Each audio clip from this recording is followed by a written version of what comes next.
ये चैनल केवल मनोरंजन के लिए है। हम किसी भी तरह के अंधश्रद्धा को बढ़ावा नहीं देते। हवा में नमी थी, जैसे बारिश का असर अभी भी फिजा में तैर रहा हो। जंगल के पेड़ धीरे धीरे झूम रहे थे और आसमान में आधे छिपे तारे जैसे वो भी इस घने अंधेरे से डर गए हों। आरव अपनी दादी के घर आया था। जंगल के किनारे बना एक पुराना लकड़ी का घर, जिसकी दीवारों में भी जैसे पुरानी कहानियों और अनकहे रहस्यों की सांसें बसी हों। थोड़ी ही दूरी पर एक तालाब था, बिल्कुल शांत, लेकिन अजीब तरह से जिंदा महसूस होता हुआ, जैसे किसी की आंखें अंदर से झांक रही हों। उस रात खाना खाकर आरव अपने कमरे में बैठा था। कमरे की मेज पर रखा पुराना टिमटिमाता लैंप मंद पीली रोशनी फैला रहा था, जो दादी के चेहरे पर पड़कर हल्की हल्की परछाइयां बना रहा था।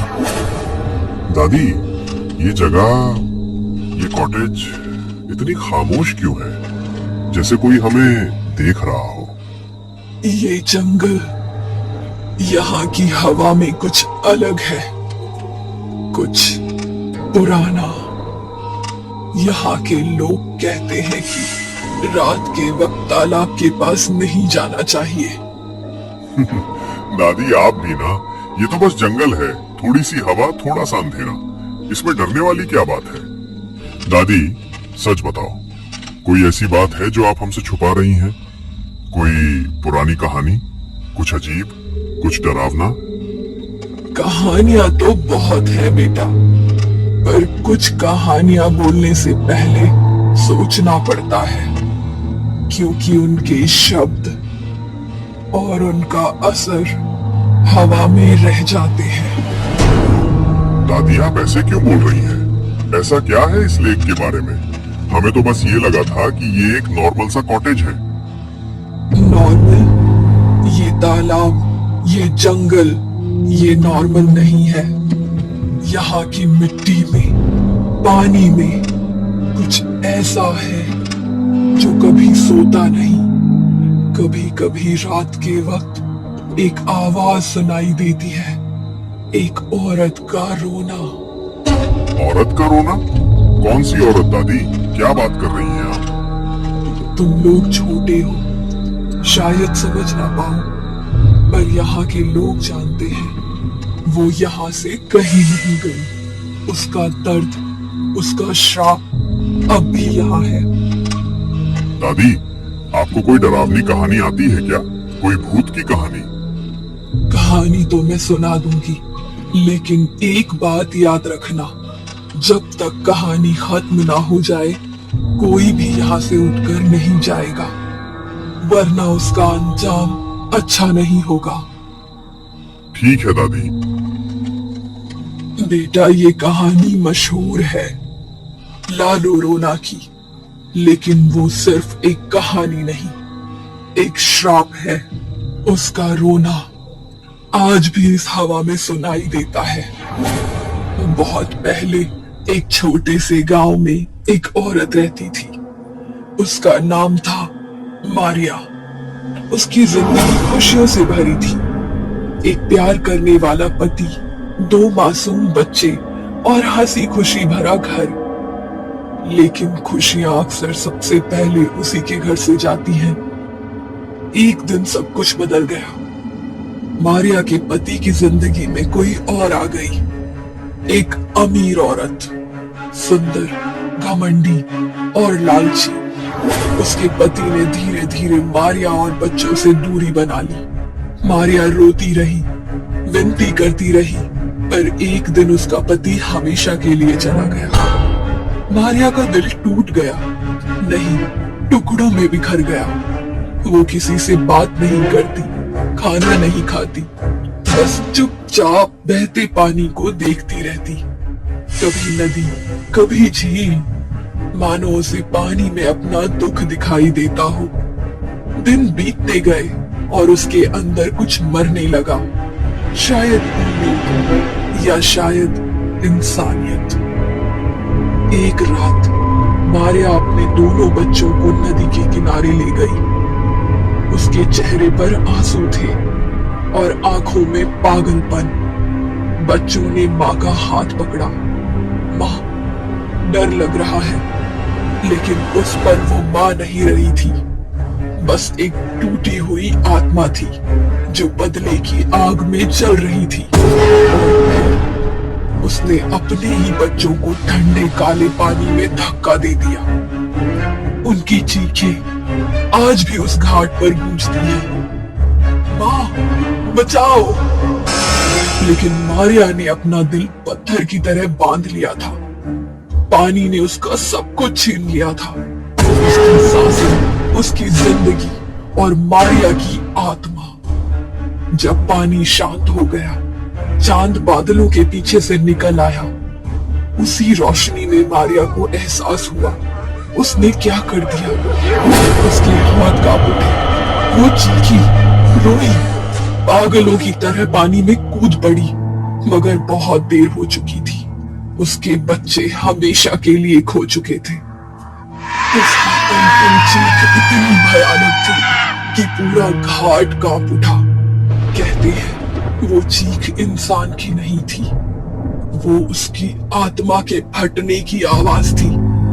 कुछ दिनों बाद मारिया की लाश किनारे पर मिली, लेकिन गांव वाले कहते हैं वो मरी नहीं थी, वो शापित हुई थी। लोगों ने रातों में नदी के किनारे एक औरत को रोते हुए सुना, सफेद भीगे कपड़ों में, खुले काले बालों के साथ, चेहरा छुपाए। उसकी गला हवा को चीरती थी और उसकी आवाज सुनाई देती थी, आई मिस ईहोस, आई मिस ईहोस। इसका मतलब, ओ मेरे बच्चों, धीरे धीरे लोग समझ गए ये कोई इंसान नहीं, ये लालोराना रोती हुई औरत है। वो अपने गुनाहों के लिए मुक्ति नहीं पा सकी, इसीलिए भगवान ने उसे श्राप दिया। वो हमेशा अपने बच्चों को ढूंढती रहेगी, लेकिन कभी नहीं पा सकेगी। कहते हैं वो आज भी तालाबों और नदियों के पास भटकती है, पर अब वो सिर्फ अपने बच्चों को नहीं ढूंढती, वो दूसरों के बच्चों को भी अपना समझकर ले जाती है। जो उसके रोने की आवाज सुन ले, समझ लो उसका विनाश शुरू हो गया। और अगर कोई उसका नाम लेकर उसे बुलाए, वो तुरंत भीगी हुई नीली पड़ी त्वचा, काली आंखें, मौत जैसी ठंडी आवाज। लोग कहते हैं कुछ आत्माएं सिर्फ श्रापित नहीं होती, खुद श्राप बन जाती हैं। और मारिया ला लोरोना अब एक श्राप है जो कभी खत्म नहीं होगा। उसकी चीख आज भी चलती हवाओं के साथ गूंजती है, तालाब के ऊपर, पेड़ों के बीच और उन लोगों के कानों में जो रात के समय वहां जाने की हिम्मत करते हैं। दादी कुछ देर चुप रही। उनकी आंखों में उस कहानी का डर अब भी जिंदा था। ऐसा लग रहा था जैसे वो खुद भी कभी वो आवाज सुन चुकी हूं। कमरे में सिर्फ हवा सरसराहट कर रही थी। आरव के गाल पर हल्की सी ठंडक उतर आई, जैसे किसी ने बर्फ का टुकड़ा उसके चेहरे के पास से गुजार दिया हो। लेकिन अगले ही पल आरव जोर से हंस पड़ा। नाइस स्टोरी दादी, लेकिन सब बकवास है। ऐसी चीजें कहीं होती हैं क्या? वो अपना मोबाइल उठाकर खड़ा हुआ और टॉर्च ऑन की, फिर बालकनी की तरफ बढ़ गया। फोन की सफेद रोशनी ने कुछ पल के लिए तालाब की तरफ लगे पेड़ों को रोशन किया। दादी ने अपनी कुर्सी से सिर्फ उसकी पीठ को देखा। उनकी आंखों में एक अजीब सा शांत डर था, जैसे वो जानती हूं कि अब कुछ बुरा होने वाला है। बेटा, तालाब के पास जाने की सोचना भी मत। उस रात वो जागती है। कमरा अचानक और भारी लगने लगा। आरव मुस्कुराया, मगर उसमें अब चुनौती ज्यादा थी, हंसी कम। अच्छा, तो कल मैं ही तालाब तक जाऊंगा और उसे बुलाऊंगा, आई मिस ईहोस। वो फिर हंस पड़ा। दादी ने सिर झुका लिया, जैसे वो कुछ कहना चाहती हूं पर कह नहीं पा रही। तभी बाहर की हवा अचानक तेज हो गई, खिड़की हिलने लगी तालाब की तरफ से एक बहुत हल्की आवाज आई, जैसे किसी ने रोते हुए फुसफुसाकर कुछ कहा हो। दादी ने अपना चश्मा उतारकर मेज पर रखा। उनकी उंगलियां हल्का सा कांपी। धीरे से उन्होंने कहा, उसने फिर से अपना नाम सुना। रात के 12 बज चुके थे। घर के भीतर सब गहरी नींद में थे, लेकिन आरव जाग रहा था। दादी की आवाज जैसे अब भी उसके कानों में जिंदा थी। आरव ने धीरे से कंबल हटाया। बिस्तर से उतरते ही उसकी एड़ियां ठंडी लकड़ी के फर्श को छू गईं और फर्श ने कर की आवाज की। वो एक पल रुका, जैसे डरता हो कि कहीं कोई जाग न जाए, मगर फिर धीरे से दरवाजा खोल दिया। बाहर अजीब सा माहौल था। तालाब घर से ज्यादा दूर नहीं था। आरव ने टॉर्च जलाने की जरूरत नहीं समझी। वो धीमे धीमे बिल्कुल सावधान कदमों से तालाब की ओर बढ़ा। वो तालाब के किनारे जा खड़ा हुआ। आरव ने धीमी आवाज में पुकारा, ला यूरोना, तू कहां है? कोई जवाब नहीं, बस हवा धीमी सी सरकी। आरव ने हल्की मुस्कान के साथ फिर जोर से पुकारा, आई मिस हिजोस। तालाब हिल उठा। काले पानी की सतह पर गोल गोल लहरें उठी, जैसे किसी ने अंदर से हाथ मारा हो। आरव चौंका। उसने पानी को घूर कर देखा।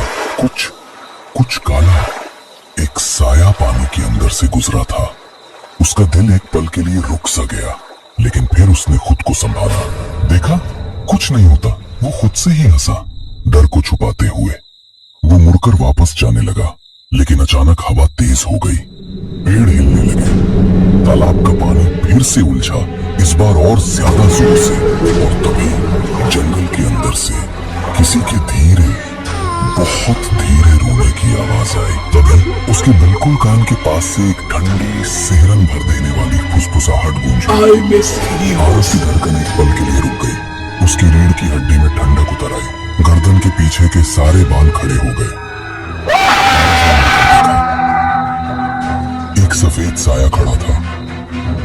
उसका शरीर पतला और लंबा, कपड़े फटे हुए और बिल्कुल भीगे हुए। उनसे पानी की बूंदें टप टप जमीन पर गिर रही थी। लंबे काले बाल उसके चेहरे पर चिपके हुए थे। चेहरा नजर नहीं आ रहा था, लेकिन उसकी आंखों के नीचे गहरे काले खड्डे साफ दिख रहे थे। वो औरत रो रही थी। वो धीरे धीरे अपना हाथ बढ़ाती है और इशारे से उससे बुलाती है। आरव एक कदम पीछे हटा। वो चेहरा, आंखें, लेकिन उनमें आंसू नहीं, बस खाली अंधेरा। आरव बोलना चाहता था, चीखना चाहता था, भागना चाहता था, लेकिन उसके होंठ जम गए। आवाज जैसे गले में कहीं पत्थर बनकर अटक गई। एक झटके में उसने उसे पानी के अंदर खींच लिया। तालाब का पानी जोर से उछला और फिर सब कुछ शांत। इतना शांत जैसे वहां कभी कोई था ही नहीं। दादी खिड़की के पास खड़ी थी, पर्दे के पीछे से तालाब को देख रही थी। उनकी आंखों में कोई हैरानी नहीं थी, कोई डर नहीं था, बस एक पुरानी थकान थी। हमारे बुजुर्ग जब भी हमें कोई चेतावनी देते हैं तो वो हमेशा अपने अनुभव से देते हैं। ला लियोरोना को पुकारना, उसे मजाक समझना, आज आरव को अपनी जान से हाथ धोने पर मजबूर कर गया। आप भी अपना ख्याल रखना और याद रखना, कभी उसका नाम मत पुकारना।